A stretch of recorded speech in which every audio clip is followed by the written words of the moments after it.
Right, I'm at Lindisfarne and I am with Seas of Mirth. I'm here with Paul, Al and Sally. How are you guys? Good. Feeling mighty fine.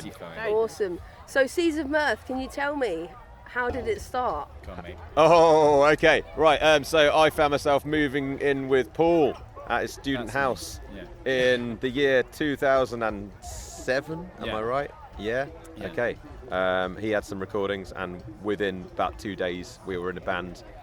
We were made ourselves into a 5-piece and we were gigging within a few weeks. And since then, it's never really stopped. It's just been on and on and on, growing and growing. Absolutely, yeah. Various mutations of the band since. Yeah. So who comes up with the music? Well, it's predominantly Al's mind and then partly my mind. Yeah. So it's sort of like 3 parts Al's mind and 1 part my mind, and it kind of works together, you know. Yes. Al's a crafter of songs, and I just make riffs and throw them into the air. Yeah. So Al, you play guitar. As well as Paul as well. Yeah. As well as Paul. So 2 guitars. Yeah. 2 guitars. Sal plays keyboard, keys and percussion. Yeah. Sometimes tuned percussion. I make the puppets. I made the octopus and the jellyfish. I was going to say about that octopus. That is insane. Yeah. This octopus is actually really huge, and like, how many people man tall. that? 9. 9. 1 in the middle, 1 on each tentacle. Now, I've told people about that octopus. So is it here this weekend? It is waiting in the wings. Yeah. Good. He's got a name. Did you know he's got a name? No. What is the octopus's name? Les Holmes. Les Holmes, the octopus. That's fantastic. And you also do tug of war in your songs as well. Is that like a regular thing? It's a bit of a legacy, a hangover from, I think when we started we were very much like a shanty band. They weren't real shanties, they were like our Midlands take on anti-shanties. Shanties, yeah. You know, they were using sort of basically taking the shanties and then using modern daytime TV references like Countdown. And welding that into songs. You had to pass your time as a student in Derby. I went to Derby University. Oh, did you? No way. Yeah, that's crazy. That's actually crazy. Yeah. I did outdoors. What did you guys do? Outdoors, right? Yeah. I did English lit. You know, so obviously that's why the highbrow nature of the lyrics comes from. Really. Yeah. I think he was doing his dissertation on was it maritime fiction? I was. And I was doing my dissertation on progressive rock. So there we go. It melded together perfectly well. Nice. How Seas of Mirth is linked academically. How would you explain your music, like, to someone if they say, what would you say? Right. Yeah. These days, it's kind of like aquatic party prog. That could be one. Yeah. That could be one description. Because prog's very serious, isn't it? Really. Very serious. Yeah. Prog's very, very serious, and and sometimes just it doesn't always have to be that serious. I think so we're taking the things of prog, or the silliness of prog, because it can be quite silly, right? It's a wonderful thing. It can be quite silly, and we're making it disco, tickling it a little bit. Just tickling it a little bit. Yeah. Because that's one thing people have been asking me. How do you explain the music? And I'm like, oh my days, how do I explain that? It's definitely awesome, incredible. Yeah. When Sally gets asked, she just points to me. That's his department. You deal with this. Wonky underwater funk has become my quick answer. That's another one. Yeah. It's just a meld of all the stuff we like, and there's no real kind of like, there's no real care for whether it doesn't fit the genre or exactly. Like we feel a lot of things are defined by genre these days. Everything needs to be put in a box, and we're just like open all those drawers and just lob it around. Lob it around the shop. So are you excited for today's gig? Absolutely. It's going to be a banger. Yeah, it's our first time at Lindisfarne, and we're buzzing. Me too. My first time too. Best view of any festival. Yeah. It's fantastic. Have you been to the Holy Island? We have on a day trip. Yeah. Before, when we were touring in Scotland, and we were in Newcastle the next day, weren't we? Is that right? That's right. Yeah. And we did a little stop off on the way back down, and it was great. Loads of birds. Lots of birds. Lots of mead. Upside down boats, crab sandwiches, and the like. Yeah. It's a beautiful place. We're glad we get to view it from the festival as well, because if it was on the island, surely that would be a logistical nightmare. I did think it was on the island until we literally got here. I'm actually glad it's not. Because all the way up we were saying like, how does the tidal road work?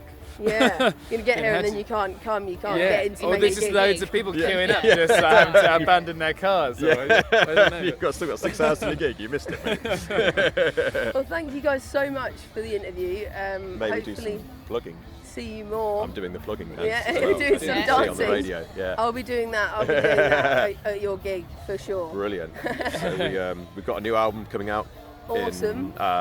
In later in the month of September, actually. 22nd of Okay. September. Yes. We'll have to get that on Nevis. It's called Krilla. Thriller. Yeah. And we'll be touring it. And we are doing a Scottish date in Edinburgh on the 8th of October. 8th of October. If anyone's Oh, listening my. on Nevis Radio that are in a travelling distance opportunity for Oh, Edinburgh. I'll be telling everyone 8th of October. Yeah. Yeah. Get my Yeah. Edinburgh pals to go to that. Yeah. Then. Where are we playing? At Sneaky Sneaky Pete's. Pete's. Yeah. Sneaky Pete's. So yeah, with Carlisle, that's the first day of tour, then Edinburgh the day after that. That's as north as we're going, this time around anyway. Okay. Yeah. Sweet. You should definitely come on up to the Highlands at some point. Get to Glenurrig. Glenurrig. okay. Glenurrig Inn. So Remember that Glenurrig one, Inn. guys? All right, yeah, hook us Glenurrig up. Inn. Yeah, me, we'll and, play. me and Sally, we were on the Caledonian Canal this May. We did some canoeing and wild camping. We did. Oh yeah. Very good. So we did Lochie, which Yeah. is the best name for a loch, and Loch Oik, which is the most beautiful loch, Definitely. in my It is. opinion. It Yeah. is. Have you been I to mean- Glencoe? I've been to Glencoe. Yeah, we went to Glencoe. Yeah, Yeah. yeah, And yeah, we did yeah. Loch Orr last year as well. That's right. Yeah. We'd like to tick off all the locks. Uh-huh. Yeah. Yeah. Yeah. It's Oh, I some highly point in our recommend lifetime. Glenurrig. Glenurrig. Glenurrig. Okay. Yeah. All right. Okay. Amazing. It's Yeah, a for good gigs, spot. for playing there, for playing in Yeah, Glenurrig. for partying, for scenery. Because I For mean, views. we are just. I mean, we are looking to recreate Pink Floyd's Pompeii performance at some stage. So we're just looking for a venue that has suitable grandeur. So if anyone of your wonderful listeners knows of a place and would like to offer it for 2 days Oh yeah. to recreate scene for scene the Pink That Floyd, sounds like a Glenurrig job. then that sounds great. That sounds perfect. Yeah. Awesome. Yeah. We've got all the ambition, but just not the budget, basically. No budget at all. Yeah. Yeah, that's like all musicians, unless you're like, I don't know. Pink Floyd. Yeah, In yeah. which case you can play in Pompeii. Yeah. Right, well, thank you so Yeah, much, cheers. guys. Thanks for Great having chatting to you Thank you. guys. Thank you very much for having us.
The drum monitor has died, but we still need more of this. It's all